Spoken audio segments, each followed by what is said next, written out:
Halo teman-teman, selamat datang di podcast Teman Cerita. Cerita suka duka, ceritakan semaunya.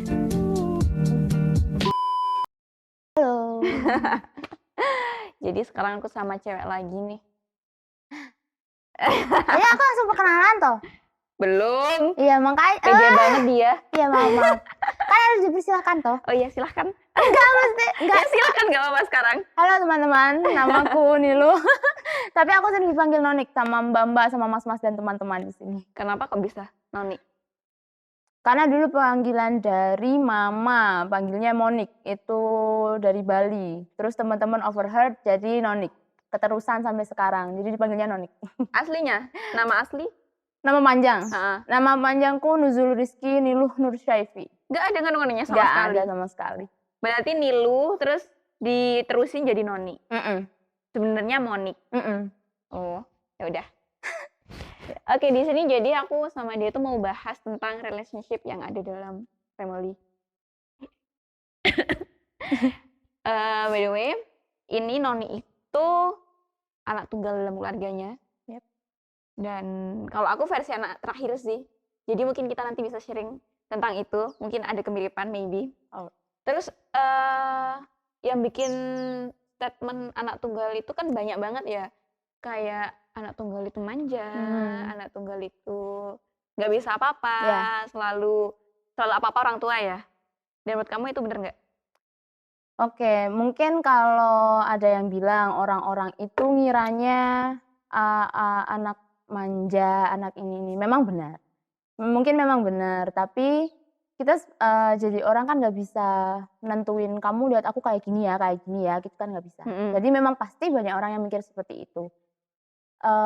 Tapi itu juga tergantung ke kitanya lagi, kita mau merubah persepsi itu sendiri atau enggak, atau mengikuti alur kayak gitu. Tapi memang treatment dari orang tua itu juga mungkin kadang memang bisa dibilang memanjakan gitu. Karena kalau pikirannya orang-orang pasti kalau bukan anak, ya siapa lagi gitu kan.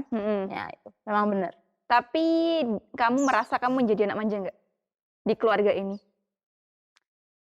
Bisa mungkin aku mengakui kalau aku anak manja, tapi aku tidak menutup kemungkinan kalau aku bisa melakukan apapun yang aku mau dan orang lain bisa lakukan.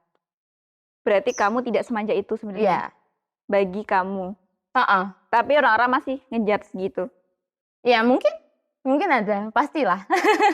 Terus kamu merasa kesepian nggak jadi anak tunggal? Gimana ya, kalau kesepian pasti. Mbak sendiri kalau ada kakak itu gimana rasanya kan? Mungkin bisa sharing cerita gitu kan sama kakak-kakaknya. Iya tapi udah gede tuh enggak sih kalau udah gede? Oh ya. Tapi gini ya, kan kalau aku versi anak terakhir ya, aku punya kakak dan waktu aku kecil itu kakak-kakakku itu nakal banget gitu loh, ganggu aku terus.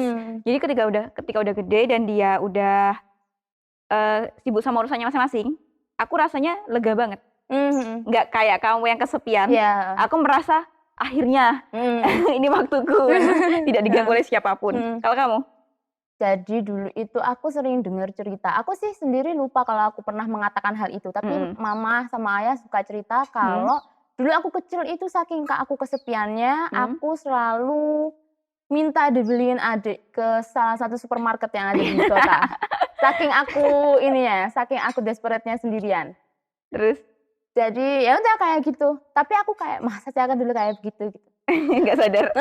Nah itu ceritanya aku dengar saat aku sudah SMA. Sedangkan aku saat sudah SMA itu sudah berpikiran tentang, aduh hidup sendirian ini enak kok aku minta adik sih dulu. Pas gitu. SMA? Dulu aku sampai bilang kayak gitu. Enak kok sendirian gitu ternyata. Mungkin aku karena nggak punya adik, nggak punya ini. Dulu aku nggak bisa berbagi. Berarti hak milik kamu semua apapun itu? Iya, karena aku terbiasa tidak berbagi sama siapapun. Kamu nggak pernah main sama tetangga gitu? Dulu itu, ini sudah kayak treatment ke keluarga treatment keluargaku ke aku, ayah mamaku ke aku. Aku sering main. Mbak pernah main hujan-hujanan nggak sih? Nah, aku mau bilang ayahku itu terlalu overprotective ke aku juga bisa, tapi itu karena perhatian juga bisa. Jadi aku kalau main hujan-hujanan sama anak-anak kompleks itu, anak-anak main hujan-hujanan biasa, aku hujan-hujanan itu pakai shower cap. Nah, jadi kepala aku nggak boleh kena air. Mhm. Karena ayah punya pemikiran kalau, nanti kalau shower cap kamu buka dan kamu hujan-hujanan dengan air hujan, Mhm. rambutnya basah, kamu gampang pusing gitu. Nah, ayahku segitunya Mhm. treatment-nya ke aku. Mhm. Ya udah, jadi aku sudah terbiasa seperti itu gitu loh. Sememanjakan itu ya? Tapi Kalau manja itu kayak gak boleh ngapa-ngapain, gak bisa ngapa-ngapain sendiri gak sih? Itu iya, kayak bukan manja, maksudnya kayak protektif, semikir itu takut gitu. anaknya Heeh, kenapa-napa. heeh, heeh. Tapi menurut kamu itu bener nggak? Kalau Kenapa? kalau itu kamu terapin ke anakmu sendiri? Treatment orang tuamu itu ke Dan kamu? aku gak tahu masa depan besok kayak apa kan. Ya, tapi kan kamu mungkin sudah melihat apakah itu heeh. bagus nggak buat seorang anak dan kamu udah merasakan itu kan? Heeh. Menurutku bagus-bagus aja. Bagus-bagus aja. Mungkin dulu aku merasa itu nggak adil karena lihat teman-temanku enak kan hujan-hujanan ya Mbak ya. Aku dulu hujan-hujanan harus pakai shower cap gitu, gimana. Itu mungkin nggak adil. Tapi kalau sudah besar aku kayak mikir, oh ya benar juga ya. Gitu. Kayaknya benar juga. Kamu kan nggak dalam hidupmu ini kamu merasa explore nggak? Apa semua diberi fasilitas sama orang tuamu semua atau kamu merasa udah explore sendiri? Oke. Heeh. Jadi mulai dari dulu aku kan nggak pernah main sama teman-temanku. Aku itu sekolah SD, SMP sampai SMA itu diantar jemput. Bener-bener diantar jemput dan nggak pernah berangkat sendiri. Mungkin pernah karena SMP itu aku naik sepeda gayung sama temanku. Itu aja bertahan sebentar. Dulu itu ayahku kerja di salah satu perusahaan yang bonafit lah, bagus gitu. Jadi aku meskipun nggak bersama teman-temanku, aku merasa cukup. Karena ayah itu selalu kerjanya keliling, meeting di mana-mana sama kolega-koleganya, teman-temannya. Nah, itu aku ikut. Jadi saat aku lihat teman-temanku ke sini, ya aku nggak pengen karena aku sudah ke tempat tujuan itu dengan orang tuaku. Nah, makanya di situ timbul pemikiran bahwa kalau aku nggak berangkat sama teman-temanku pun nggak apa-apa. Karena meskipun aku belum pernah ke sana dan aku minta izin untuk pergi ke sana sama teman-temanku, ayahku pun nanti pasti gini, "Kamu naik apa? Sama siapa? Pulang jam berapa? Ada orang tuanya enggak?" gitu. "Jauh apa enggak? Udah jelas apa belum ke sana ngapain? Nanti dapatnya apa? Kalau cuma sama teman-teman udah dijemput ayah aja," gitu. Diantar ayah. Aku pernah dulu ada tugas orkestra kalau nggak salah, orkestra atau apa gitu. Mengharuskan aku ke rumah temanku untuk kerja kelompok bersama beberapa jam. Itu pun ayah sama mamaku ikut. Mereka nunggu di dalam mobil di depan rumah temanku sampai aku selesai. Kamu di dalam kerja kelompok? Aku kerja kelompok. Mereka berdua di mobil. Separah itu ya? Tapi Dan kalau kamu orang merasa lain, nggak terkekang? nah orang lain lihatnya separah itu dalam persepsi mengekang atau apa itu. Kalau aku ya enggak lah. Aku lihatnya Lebih happy? iyalah, oh segininya ya orang tua aku gitu. Karena aku sudah besar saat itu. Karena jadi aku sudah bisa mikir. Dulu aku sebelum masuk SMA yang SMA aku sempet mau daftar ke SMA yang satunya lagi. Try out kalau nggak salah. Nah, saat try out itu hujannya gede banget. Habis gitu saat hujan gede, seragamku itu ada yang apa ya, kancingnya lepas atau ininya belum kejahit gitu, keluar. Mama saat itu habis selesai beberes langsung bilang, langsung masukin jahit ke jarum, dijahitin. Semoga kamu masuk ya di SMA ini gitu. Ini kuncinya kamu masuk gitu. Sambil jahit gitu. Ya amin gitu. Masih SMP kelas 3 kan. Udah. Ternyata aku pikir mama aja yang segitunya ke aku gitu. Ternyata? Ternyata nggak sampai di situ, sampai di depan SMA-nya pun, padahal itu masih try out ya Mbak, aku masih belum dapet apa-apa, belum bisa apa-apa, belum bisa membuktikan apa-apa. Hujan deres, di depan SMA itu ada selokan yang sampai meluap. Aku pakai sepatu saat itu sudah dibersihkan mama, sudah pakai, pokoknya rapi lah gitu. Ayah keluar buka pintu, aku digendong di belakangnya, SMP kelas 3. Kamu merasa ya, kalau orang tua kamu itu sesayang itu kamu? Cuma biar sepatuku nggak kotor. Wow. Digendong di belakang, sampai depan SMA-nya. Diliatin banyak orang. Saat itu aku memang mikirnya, aduh apa sih ayah gitu kan. Malu ya. Malu. Tapi saat ini kalau ingat-ingat, aduh aku udah ngasih apa ya ke orang tua aku gitu. Malu sendiri. Ternyata segitunya. Di depan orang banyak. Aduh, dia nangis. Nganu ya. Terus aku tuh penasarannya itu sama treatment orang tua kamu yang lebih deep ke kamu tuh gimana? Kan tadi kan kelihatan bahwa orang tua kamu sesayang itu sepertinya. Apakah ada hal lain lagi, treatment yang lain yang bisa kamu ceritain? Nggak perkara cuma melulu sayang aja nih, yang lain. Karena overprotectivenya ayah itu, aku belajar tanggung jawab. Tanggung jawab. Tanggung jawab. Fun fact, aku tidak pernah bisa berbohong sama mama. Kelihatan kalau kamu bohong? Bukan kelihatan, karena memang aku mikir nggak perlu aku bohong. Mama pasti tahu semuanya tentang aku. Apapun yang aku sembunyikan, mama pasti tahu. Jadi ngapain aku menyembunyikan sesuatu gitu? Jadi mending nggak usah. Terus? Kalau ngomongin omongan orang tadi ya, Mbak Manja, nggak bisa apa-apa, ini. Dulu itu sampai sering banyak omongan orang yang masuk ke telinga mama. Ini loh ini gini gitu. Aku diam, awalnya diam. Mama juga diem sama orang-orang itu. Karena mama dan aku tahu kayak apa yang asli gitu. Jadi aku bisa tanggung jawab tentang kalau misal ayah, aku kesini. Ayah kan minta pertanggungjawabannya. Kamu sama siapa? Ini gitu. Nah itu outcome-nya adalah aku ya bisa ngomong, bisa menjelaskan. Aku ikut ini ya karena ini. Aku minta uang ya untuk ini gitu. Aku kuliah di sini ya karena ini gitu. Ayah mamaku nggak pernah memaksa aku, kamu harus jadi dokter, kamu harus jadi guru. Nggak pernah sama sekali. Nah di situ makanya aku belajar untuk tanggung jawab. Tapi memang aku pernah gagal, aku pernah ikut salah satu organisasi dan aku nggak meneruskan. Nah itu menurutku gagal banget kan. Dan aku ngomong sama ayah, saat itu masih di Jember. Ayah aku nggak ikut diklat ini ya gitu. Aku minta maaf gitu. Ya kenapa harus minta maaf? Just enjoy your youth, dia bilang gitu. Allah bless you. Sangat positif sekali orang tuamu sepertinya. Emang sepositif itu? Enggak lah, biasanya aku karena nggak punya adik juga bertengkar sama ayahku. Sampai mama itu gantian nenangin. Kalau aku udah bertengkar, mama pasti gini, udahlah anaknya juga kayak gini gitu. Terus nanti ke aku, udahlah kan kamu tahu sendiri ayah kayak gitu. Jadi aku sebenarnya tahu kayak gitu, tapi ya terus-terusan. Tengkarnya gara-gara? Gara-gara biasanya yang paling sering. Ya aku kan mahasiswa. Aku merasa sering punya berita yang lebih up to date, lebih sering tahu segala hal gitu loh. Ya anak muda lah.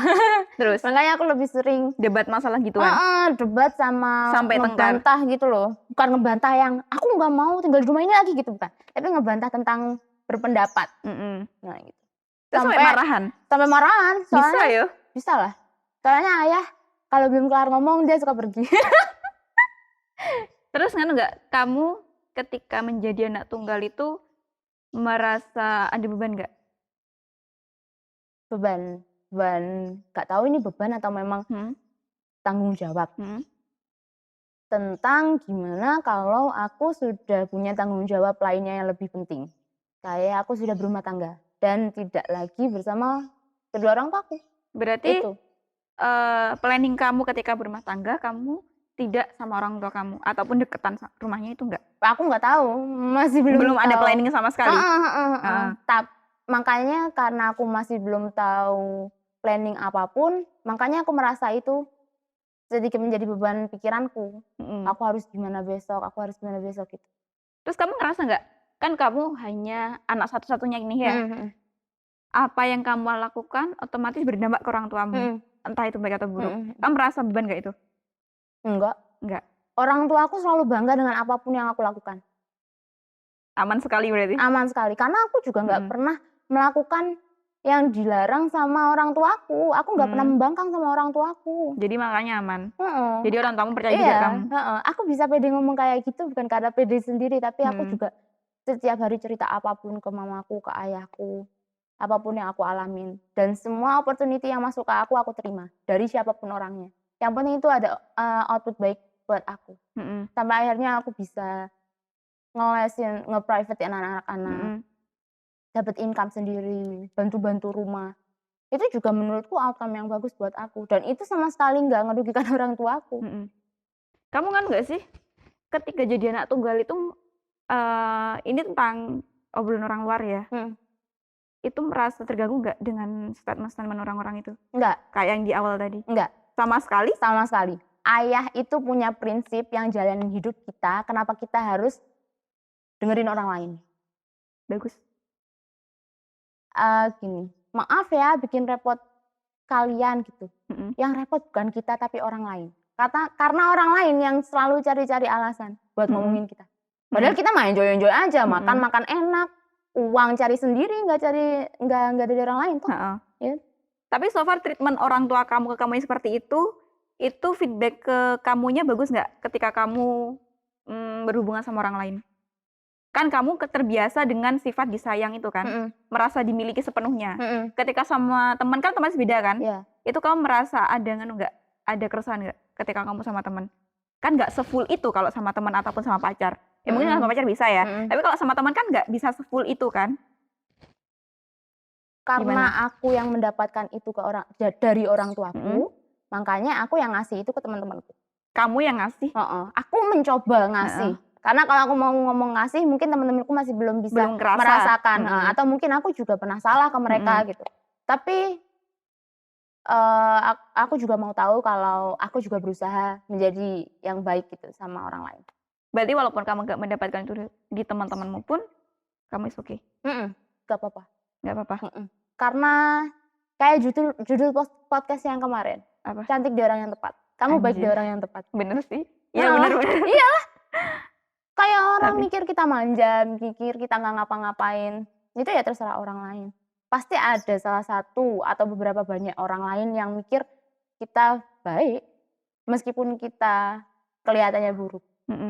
Emang gitu. Kan? Tapi kalau menurutku masalah tentang baik dan jahat itu relatif nggak sih?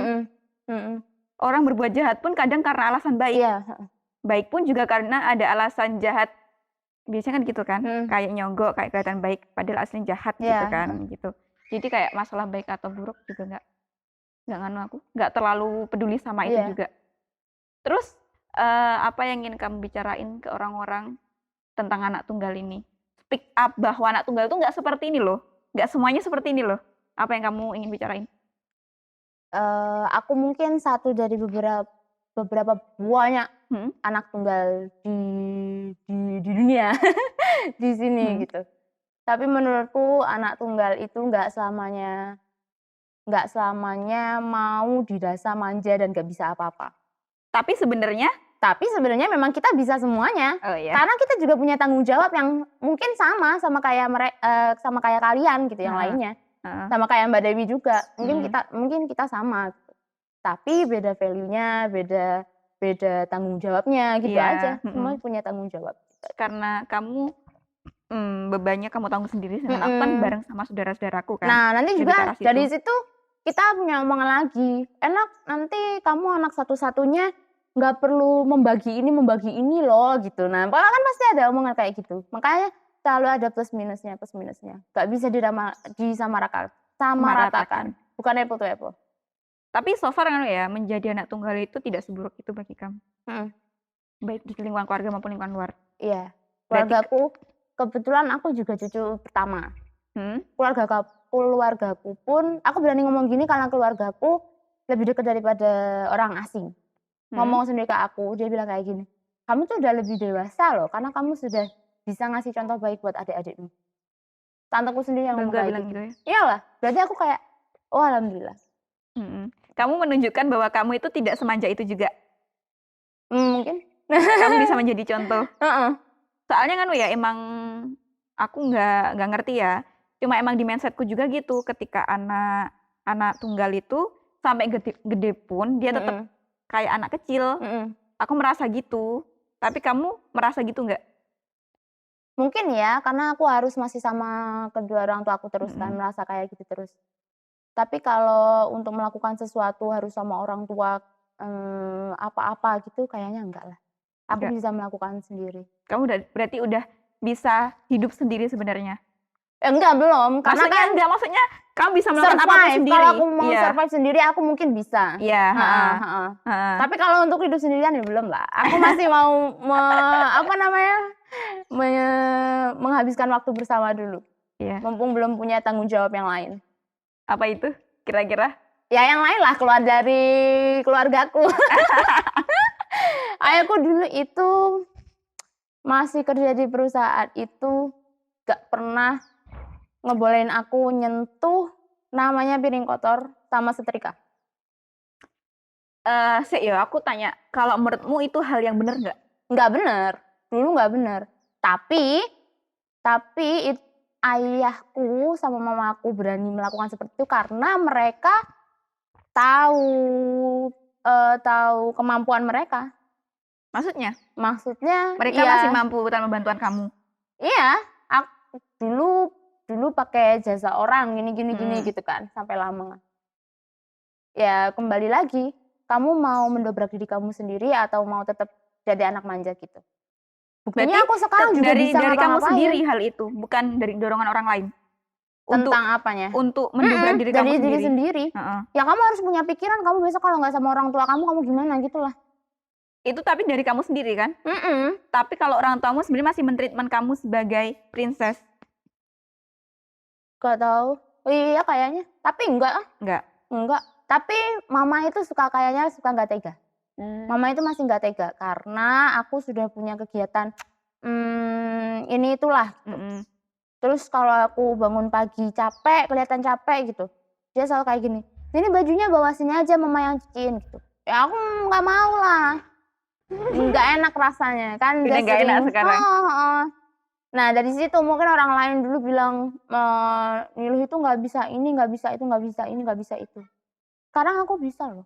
Tapi aku merasa kamu itu salah satu anak tunggal yang beruntung. Kenapa? Dari cerita kamu. Aku juga ada beberapa temen yang anak tunggal tapi tidak sebagus ini lingkup keluarganya. Jadi aku merasa emang nggak bisa dipukul rata semua anak tunggal bisa manja ya. Kan tergantung lingkungan. Tapi kalau di lingkungan kamu itu aku merasa pertamanya aku lihat kamu itu kamu anak manja.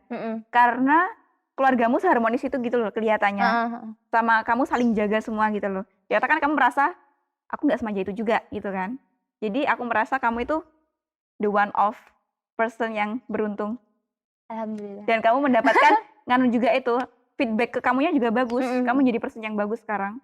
Terus kamu kalau punya anak itu pengennya gimana? Kan kamu udah tahu rasanya menjadi anak tunggal. Apakah kamu tetap nggak apa-apa punya anak satu atau punya anak banyak? Kalau berkeluarga. Aku nggak bisa memastikan, tapi mungkin keinginan kamu maksudku. Boleh lah. Apakah it's okay jika kamu juga punya anak satu dan treatment orang tuamu kamu terapkan di anak kamu? Menurut kamu itu bisa nggak? Atau kamu ingin merubah treatment yang ada di orang tuamu itu dengan caramu sendiri biar nggak seperti kamu atau gimana gitu? Boleh lah. Kayaknya aku bakal lakuin juga. Tapi yang treatment orang tuamu itu? Tapi ada yang mungkin sedikit-sedikit aku rubah lah gitu. Tentang kamu mau apa gitu. Oh ditanya? Enggak langsung ngasih gitu? Karena buktinya ya aku nggak dapet apapun yang buruk loh selama ini. Aku nggak pernah punya luka karena aku dulu juga nggak pernah boleh main-main sama teman-temanku. Ya udah apa yang aku dapatkan keburukannya gitu. Mungkin berarti positif terus ya kamu ya, masa nggak ada negatif sama sekali? Negatifnya itu adalah aku keras kepala karena aku nggak punya rival di dalam rumah. Rivalku katanya ayahmu. Ya kan itu baru muncul aku pas udah bisa ngomong. Nah saat aku belum bisa ngomong ya aku diem-diem aja lah. Terus aku berdiri dengan sendirinya. Gak ada yang nyanggah aku, gak ada yang ngapa-ngapain aku. Itu masih bertahan sifat kamu itu? Iyalah. Tanya beberapa orang yang mungkin ini sama aku pasti mikirnya aku, oh keras pol. Tapi kalau keras ke arah yang bagus gak apa sih. Kayak kamu keras kan berarti kamu berpendirian pada hal itu toh. Ya kita balik lagi relatif. Ya relatif. Ya. Relatif.